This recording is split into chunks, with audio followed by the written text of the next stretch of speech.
Hi everybody, today I wanted to show you how to use Pro Stringer Digital. You can see the LED light. You can go tension up, down, tension up your preference. Today I'm going to string at 55 pounds. So today we're going to string with our starting clamp, and we're going to start with the clamp from the outside of the racket.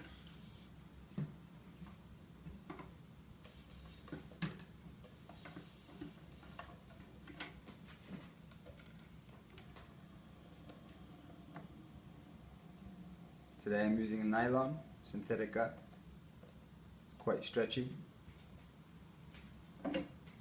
Set one of the clamps right in the middle, and that's how you start a Pavlov Pure Drive.